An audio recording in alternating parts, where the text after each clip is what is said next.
It started with one envelope. No return address. Just my name, written in fading ink. Inside was a letter, from a man who claimed to be my great-uncle. The strange part? He died before I was born. Then more arrived. From cousins, a grandmother, even a sister I never had. All postmarked from the same day. Different handwriting. Different cities. Same date. And not one of them should have known I existed. The envelope showed up on a Thursday. No return address. No stamp. Just my full name, written in old-fashioned cursive, the kind you only see in dusty ledgers and forgotten wills. Inside was a single sheet of yellowing paper, folded with care. The letter claimed to be from Henry R. Lorne, my great-uncle. On my mother's side. I'd never heard the name.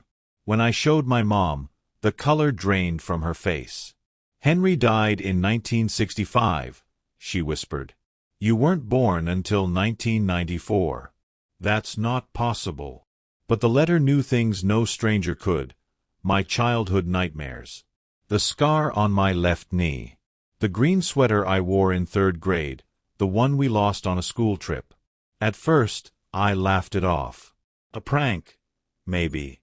Some elaborate scam. Then the second letter came. Different name. Different city. Same postmark. By the end of the week, 6 more letters arrived. All in different handwriting. Each claimed to be from a relative I'd never heard of, a great-aunt in Nevada, a cousin from Kansas, a grandmother named Elsie. They didn't just share vague memories.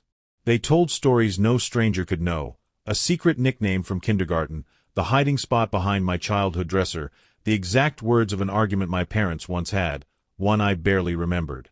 One letter even referenced a dream I'd had the night before. But the strangest part? Every envelope was postmarked October 12, 1971. Different states. Different names. Same date. I took them to the post office.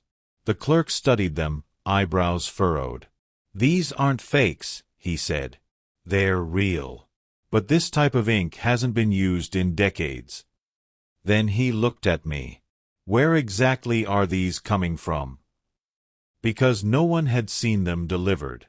The most disturbing letter came from someone claiming to be my sister. "I remember you," it read, "even if Mom never got to carry me." The handwriting was childlike. Slanted. Uneven. The envelope smelled faintly of lilies. When I showed it to my mother, she wept. "I miscarried in 1989, she whispered. "I never told anyone. Not even your father." Another letter arrived from a man claiming to be my grandfather. He described a lake house with green shutters and a rusted swing. I'd only been there once, when I was barely 3. Each letter felt like it knew me, not just my past, but what I'd forgotten, as if testing the limits of my memory. Then came one envelope with nothing inside. No letter. Just a single dried marigold. That night, I dreamed of a strange house. 12 mailboxes. No doors. And something inside, waiting.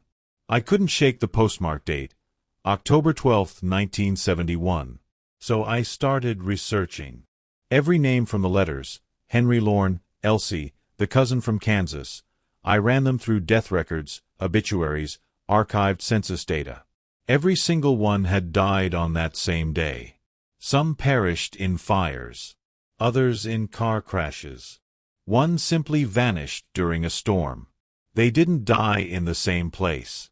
Not even the same continent. But October 12, 1971 was on all of them. That's 23 years before I was born. So how did they know me?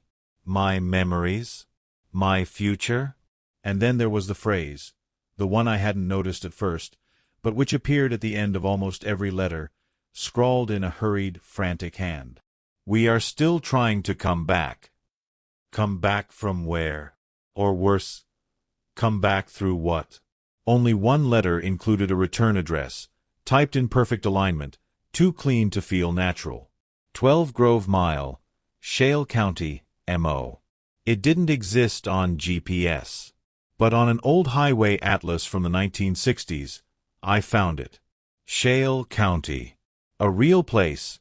Until 1972. After that, it was marked unincorporated.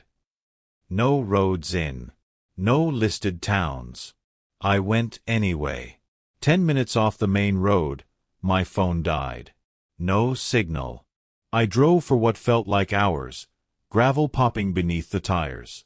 Just before dusk, I saw it, a rusted mailbox with a faded number, 12. No house. Just the imprint of a foundation in the soil. 12 mailboxes stood in a circle, half swallowed by weeds. And in the center, a massive, charred oak tree. Nailed to its trunk was a weathered sign. Mail comes for who remembers. And for the first time, I didn't want to open the next letter. When I got home, the final letter was waiting on my kitchen table. I hadn't told anyone where I'd gone. Every door had been locked. The envelope was different, sealed with deep red wax, no handwriting, no name. Just a fingerprint pressed into the wax like a warning. Inside was a single line. You've found the box. Now we'll find the key. That night, I dreamed again of the doorless house. Only this time, I wasn't watching from afar. I stood in front of it. One of the 12 mailboxes creaked open. Inside was a key. Pale. Smooth. It looked carved. From bone. I woke up gasping. My front door was open. The letters, all 11, were gone. Except one. It was addressed in my handwriting. Inside, a blank page. At the bottom, scrawled in black ink, was my signature. I can't remember my own middle name anymore. Or my third-grade teacher. Or the sound of my grandfather's laugh.